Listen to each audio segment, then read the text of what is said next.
E aí pessoal, tudo bem? Nesse vídeo eu vou apresentar as 4 principais atualizações que a OpenAI divulgou nesse evento, o Dev Day, que aconteceu no dia 6 de novembro de 2023. Esse evento foi apresentado pelo CEO da empresa, o Sam Altman, e foi focado para desenvolvedores e pessoas que querem desenvolver utilizando as APIs da OpenAI. Mas ele também apresentou algumas atualizações no ChatGPT, aquele que a gente usa no navegador ou no aplicativo para celular. E eu vou apresentar essas 4 atualizações aqui nesse vídeo de forma detalhada. Então bora começar. E para fazer esse vídeo eu utilizei basicamente 2 fontes principais. A primeira é o vídeo que a OpenAI lançou e está disponível aqui no YouTube. Eu vou deixar o link aqui na descrição, caso você queira assistir depois na íntegra. E a segunda fonte é o blog da OpenAI, onde ela publicou em detalhes todas essas atualizações. Eu vou deixar os links também aqui todos na descrição. Eu também vou mostrar algumas documentações para mostrar como vão ficar as coisas. Agora bora para a primeira atualização. Nesse evento a OpenAI lançou um novo modelo, que será o mais poderoso que a empresa já lançou até esse momento,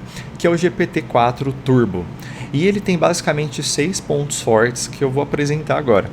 O primeiro deles é o aumento do tamanho de contexto. O contexto é como se fosse a memória de trabalho, que é a quantidade de tokens que ele consegue gravar num chat ou na interação com a API, por exemplo. E só para relembrar aqui, token é um pedaço de palavra. Antes dessa atualização, os modelos tinham uma janela de contexto, um tamanho de contexto de 8K, que é 8.000, até 32.000 tokens, dependendo do plano.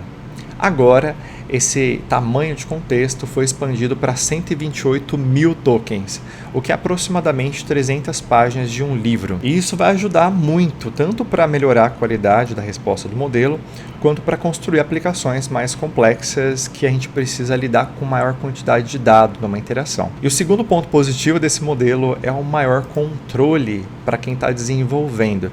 Isso vai acontecer através de 3 coisas principais. A primeira delas é a funcionalidade do JSON Mode, ou modo JSON.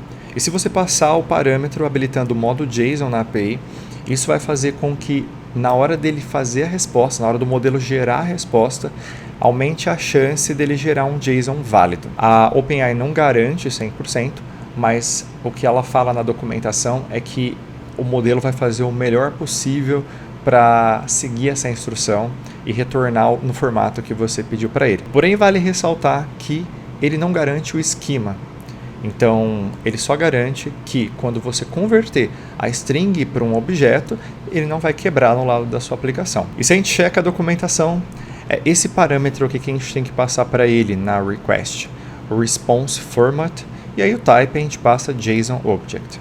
Isso faz com que ele habilite o modo JSON. O segundo ponto que vai dar mais controle para os desenvolvedores é o function calling, ou a chamada de função. Isso já existia, essa funcionalidade já existia antes, porém ela era um pouco limitada. A gente não conseguia fazer 2 chamadas em sequência. Esse é um exemplo mais explicativo da atualização que aconteceu no function calling. Antes, caso uma interação com o usuário, por exemplo, nesse caso aqui o usuário pediu para abrir a janela e ligar o rádio. Isso faria com que o modelo retornasse 2 funções para a aplicação: o abrir a janela e ligar o rádio, certo? Só que antes dessa atualização, o modelo, a API, só conseguia retornar uma função. Então ele só ia fazer uma dessas 2 coisas. Nesse caso aqui, ele retornou o abrir janela. E daí precisaria de uma segunda interação para fazer com que ele gerasse a segunda função aqui, que é ligar o rádio. Agora, caso o modelo detecte que precisa chamar mais de uma função, ele vai retornar a lista de todas as funções que precisam ser chamadas numa mesma resposta. Caso você queira ver algum desses tópicos aqui em mais detalhes no canal, deixa aqui nos comentários como sugestão, que vai ajudar muito a guiar o conteúdo dos próximos vídeos. O terceiro ponto, que vai dar mais controle para os desenvolvedores, são saídas reprodutíveis ou reproduzíveis, que vai fazer com que o output gerado pelo modelo seja mais consistente. E o que isso significa, né? Qual que é o problema aqui? Antes dessa atualização, era muito comum, pela própria natureza do modelo de linguagem, né, ele produzir resultados não tão determinísticos. Ou seja, pensando em API, para uma mesma request, era comum, se você mandar essa mesma request depois de algum tempo, ele retornasse uma resposta diferente. Para diminuir as chances disso acontecer, e assim, qual que é o problema disso, né? Você fica sem previsibilidade do lado da sua aplicação. Então, se você tem uma aplicação que você precisa garantir uma mesma resposta para um dado prompt, por exemplo, ou para uma dada request, não tinha como você garantir isso. Um outro problema é caso você estivesse testando a sua aplicação. Se a cada momento que você usa a API, ela dá um resultado diferente para o mesmo teste que você está fazendo, não tem como você testar, né? E daí tem a inclusão de dois parâmetros aqui. E o primeiro parâmetro aqui que a gente precisa utilizar é o seed, que é esse daqui. E o seed é um parâmetro que você passa na sua request, ele é um número, então sei lá, 1, 2, 3, 4, 5. Se você passar esse seed na hora que você estiver fazendo a request e você fizer essa request novamente, passando esse mesmo seed, você tem mais chances de ter a mesma resposta. Porém, por N variáveis, eles não garantem 100% de exatidão, mas aumenta bastante as chances do modelo retornar uma mesma resposta para uma mesma requisição, um mesmo seed. Um outro parâmetro aqui que eles introduziram, que foi bem interessante, é o System Fingerprint. Isso aqui, eu vou até abrir a documentação para a gente ver em mais detalhes. Eu vou deixar o link para essa página aqui também na descrição. E aqui nessa documentação ele explica o que você precisa fazer para garantir essa consistência entre as respostas do modelo. Mas o que significa esse System Fingerprint, né? Então ele explica aqui. Esse System Fingerprint, que seria tipo a digital do sistema, é um identificador que ele é o resultado da combinação dos pesos do modelo, da infraestrutura e outras configurações opcionais utilizadas pelos servidores da OpenAI para gerar a resposta. Ou seja, se você faz uma requisição, depois de um tempo você faz uma outra requisição, e aí você compara o System Fingerprint. Se o System Fingerprint mudar entre uma requisição e outra, pode ser que, por exemplo, os pesos utilizados na rede do modelo tenha mudado, enfim, pode ser alguma coisa do lado deles. O ponto importante aqui é que se esse parâmetro mudar entre uma requisição e outra, pode ser que o output que o modelo gera também mude. E isso aqui é muito importante, principalmente quando você está desenvolvendo uma aplicação que precisa ter uma consistência de resultado da API muito alta, ou 100%, né? Então, isso vai ser um problema. E se a gente tem saídas mais reproduzíveis, a gente consegue testar melhor a nossa aplicação. E o terceiro ponto positivo aqui desse modelo é o que eles chamaram de conhecimento melhorado. Isso se dá a partir de duas coisas principais. A primeira delas é que o modelo GPT-4 Turbo foi treinado com dados até abril de 2023, enquanto que os modelos anteriores pararam em setembro de 2021. E o segundo ponto aqui é a ferramenta de Retrieval. Agora, esse modelo consegue extrair informações de documentos, por exemplo, que você passa para ele, e utilizar essas informações para produzir as saídas. Eu vou falar mais sobre isso quando eu falar sobre os assistentes. O quarto ponto positivo desse modelo, que vai estar disponível através da API, são as novas modalidades. E aqui a gente tem basicamente essas três possibilidades. A primeira delas é a possibilidade de extrair informações de imagens através do Vision. O segundo é a geração de imagem, esse modelo também vai conseguir gerar as imagens através do Dolly. E o terceiro é falar com voz mais natural. Isso foi uma atualização que aconteceu no modelo de TTS, que é o texto para fala, né, da OpenAI.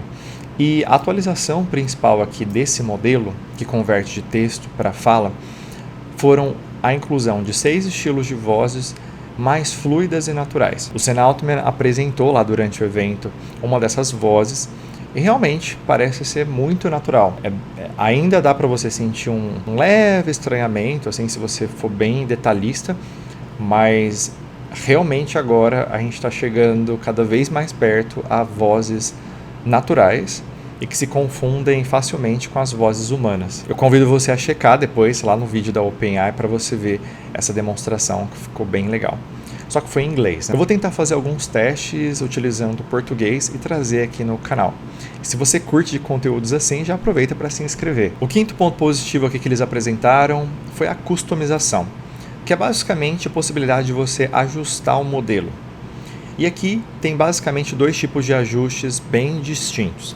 O primeiro, o Fine Tuning, que é quando você precisa fazer um pequeno ajuste nos pesos do modelo e você tem menos quantidade de dado e você consegue fazer isso através do Playground. O segundo ajuste é quando você precisa fazer um modelo para um domínio muito específico, e aí você vai precisar de alguns bilhões de tokens no mínimo para isso ser viável, e vai ser um serviço personalizado que vai contar com especialistas, cientistas da OpenAI também, e aí provavelmente isso daqui vai custar muito caro, vai ser só para empresa muito grande, mas é algo que eles disponibilizaram também. Isso parece muito uma resposta alternativa da OpenAI a que a Google vem fazendo, por exemplo. A Google criou toda uma solução lá com a Vertex AI, em que você consegue fazer o fine tuning de modelo, integrar os modelos com serviços cloud da Google de uma forma mais simplificada. E agora a OpenAI vem e lança essas possibilidades para dar mais uma alternativa para quem desenvolve. O sexto ponto positivo aqui desse modelo é o maior rate limit,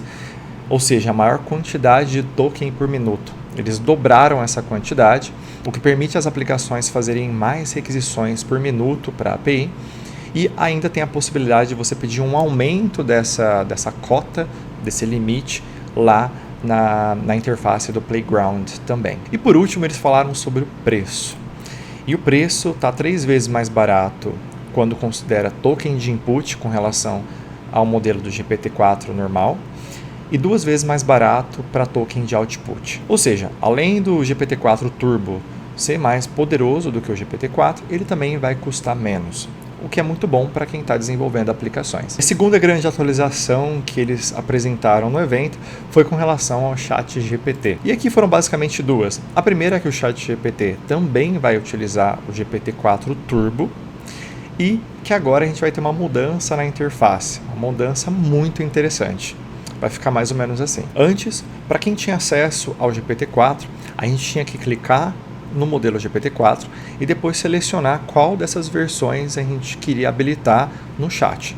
Então a gente tinha que escolher entre a versão padrão, a com navegação, que tem conexão com o Bing, a versão que tem acesso aos plugins e a versão que tem acesso ao Dolly, e a outra versão que não está aparecendo aqui, que dá acesso ao Code Interpreter para fazer análise de dados. E isso era um saco, porque às vezes você abria um chat com uma determinada versão e no meio do chat você precisava utilizar alguma outra versão. E aí, para isso dar certo, você tinha que abrir um outro chat, levar as informações que você precisava para esse outro chat, para aí sim ter o seu resultado. Agora isso vai mudar. Agora a nova interface do ChatGPT vai ser essa. A gente só vai precisar selecionar o modelo aqui do lado esquerdo, que está aqui no caso GPT-4, e o modelo vai conhecer todas as ferramentas e vai utilizar qualquer uma delas quando for necessário. Isso aqui vai ajudar muita gente no dia a dia. Fala o que você achou dessa atualização aqui nos comentários, se você utiliza o GPT-4 hoje. E a terceira grande atualização foi o que eles chamaram de GPTs. E com essa funcionalidade vai ser possível criar GPTs personalizados. Sabe quando você abre um chat e o primeiro prompt que você manda para ele é justamente passando o que você quer que ele faça, a personalidade, como que você quer que ele responda, em toda aquela configuração inicial que a gente faz normalmente quando a gente começa um chat, ou a gente copia e cola de um arquivo, de uma tabela que tem os prompts já pré-configurados. Agora a gente vai poder utilizar toda essa informação para criar um GPT customizado. Assim, se a gente quiser utilizar um GPT customizado, é só selecionar ele no campo de seleção e toda essa configuração inicial já vai estar tudo carregado nele. Daí a gente vai direto para o que a gente precisa, o que vai poupar um tempo para a gente na hora de utilizar o ChatGPT. Mas agora, como que a gente cria esses GPTs? E aqui eu vou mostrar através da documentação. Esse link eu vou deixar também na descrição. Se a gente acessa a página do blog que eles falam sobre os GPTs, e a gente desce aqui no segundo parágrafo, a gente tem esse link aqui que permite testar a interface. E aí essa interface vai abrir. Essa é a interface do GPT Builder. Como você pode ver, ela é dividida em duas partes. Essa parte do lado esquerdo é onde a gente vai configurar o nosso GPT customizado. E a gente pode fazer isso de duas formas. A gente pode fazer aqui interagindo com ele através de linguagem natural, como a gente faz no chat mesmo. Ele vai perguntando aqui para a gente vai respondendo, e através das nossas respostas ele vai configurando e construindo o GPT. Ou a gente pode vir aqui no botão Configure e digitar e preencher todos esses campos aqui na mão também. Vamos tentar fazer um teste rápido aqui. Eu cliquei no Create e aqui ele fala o seguinte: Olá, eu vou te ajudar a criar um GPT, um novo GPT. Você pode dizer coisas como, aí ele mostra alguns exemplos, o que você gostaria de fazer? Aí ele pergunta aqui, eu vou falar para ele, atue como um professor de matemática que ajuda alunos a resolverem problemas matemática do ensino médio, focado nos vestibulares do Brasil. Vamos ver. Aí eu mandei para ele, daí ele abriu esse pop-up aqui, que ele fala introduzindo GPTs, que são versões customizadas do ChatGPT, que combina instrução, conhecimento extra e as capacidades para propósitos específicos. Beleza, olha só. Ele conseguiu entender o que eu quero que ele faça, porém ele está respondendo em inglês, como você pode ver aqui. Então, a resposta dele foi o seguinte: ótimo, eu configurei o comportamento do GPT para agir, para atuar como um professor do ensino médio de matemática, focado nos vestibulares do Brasil. Aí ele pergunta, o que você acha de chamar ele de Matemática Mentor? Que ele traduziu direto do inglês, ficou estranho. Você gostaria de confirmar esse nome ou gostaria de sugerir outro? Aqui eu vou sugerir outro, eu vou falar que eu quero chamar meu professor. Vamos ver se ele vai entender, porque eu não falei para ele usar meu professor como nome, Vamos ver. Acho que ele entendeu, porque agora ele está falando que ele está gerando o ícone do meu GPT. Bom, nesse momento aqui que ele está gerando a imagem, o que ele está fazendo por debaixo dos panos? Ele está chamando o modelo. Ele está chamando o modelo. Essa imagem que ele colocou aqui ficou bem criativo. Por debaixo dos panos, ele chamou o modelo do DALL-E, utilizou o modelo do DALL-E para gerar essa imagem aqui. Eu achei ela bem criativa e eu vou manter ela. Aí ele pergunta se eu gostei dessa imagem que ele gerou, se eu quero manter ou se eu quero gerar outra, Eu vou falar que eu quero manter e daí ele responde, perfeito. Agora, vamos refinar como meu professor irá interagir com os usuários. Quais os tipos de explicações ele deveria enfatizar e se algum detalhe específico ou métodos que ele deveria evitar, Bom, aí eu continuaria com essas especificações até finalizar, mas o que eu vou fazer, eu vou vir aqui na parte de configurações para mostrar o que ele fez. Tudo que a gente colocou lá no Create, ele foi populando aqui esses campos. Lembra que eu falei que a gente podia vir aqui direto? Então, a forma mais fácil é usar o Create aqui, usar o modelo e o chatbot para a gente ir respondendo as perguntas e aí ele vem aqui e popula. Mas a gente pode vir aqui e escrever também. Então, o nome ele escreveu corretamente, a descrição, só que repare que ele escreveu em inglês, Só o nome que está em português. Eu acredito que eles vão corrigir isso, porque quando você cria um tutor em português, é interessante que essa parte toda seja feita em português, Então, isso é uma coisa interessante também. À medida que a gente vai configurando o GPT aqui, do lado esquerdo, as alterações que a gente faz aqui reflete na parte do lado direito. Bom, aí eu posso selecionar aqui as sugestões de conversas que eu quero que apareçam aqui. Eu vou deixar assim. E como esse é só um exemplo, eu vou deixar aqui do jeito que está. Esse botão aqui na parte do Knowledge é justamente aquela parte que ele fala do Expanded Knowledge, do conhecimento expandido. É aqui que a gente vai subir arquivos que a gente quer que ele use durante a interação com os usuários. Isso é muito legal porque passando arquivos para ele a gente consegue construir GPTs mais complexos e mais focados no objetivo que a gente quer que ele faça, na tarefa que a gente quer que ele execute. Aqui embaixo a gente tem as capacidades que na apresentação eles chamaram de ferramentas, que são as ferramentas que o GPT vai poder utilizar e aí você pode habilitar ou desabilitar. Por exemplo, o Web Browsing é para ter acesso à internet, o DALL-E é para criar imagem, Code Interpreter para conseguir criar e executar programas. E daí você pode habilitar ou desabilitar de acordo com o que você quer que o seu GPT faça. E aqui embaixo, na última seção, a gente tem as ações. E se eu clico nesse botão aqui de ação, para adicionar uma ação, ele abre essa tela onde eu posso cadastrar URLs. E é basicamente o seguinte, eu tenho uma aplicação, eu posso ter uma aplicação rodando em algum lugar e eu quero que essa minha aplicação se comunique com o meu GPT. Eu quero trocar mensagem entre eles. E eu posso fazer isso cadastrando essas URLs aqui em ações. E essa possibilidade de conectar os GPTs com aplicações externas tornam eles muito mais poderosos, porque eles conseguem fazer bem mais coisas. E esse é um bom momento para lembrar que com grandes poderes vem grandes responsabilidades. É brincadeira, mas é verdade. E finalmente, a quarta atualização desse evento foi justamente o que eles chamaram de Assistance API. E essa API é muito interessante. Bom, primeiro, por conta dessa primeira atualização aqui, que é a thread persistente, ou persistent threads. Com essa thread persistente agora, a gente não precisa mais gerenciar as mensagens que a gente manda do nosso lado. Porque com isso é como se a API se tornasse stateful.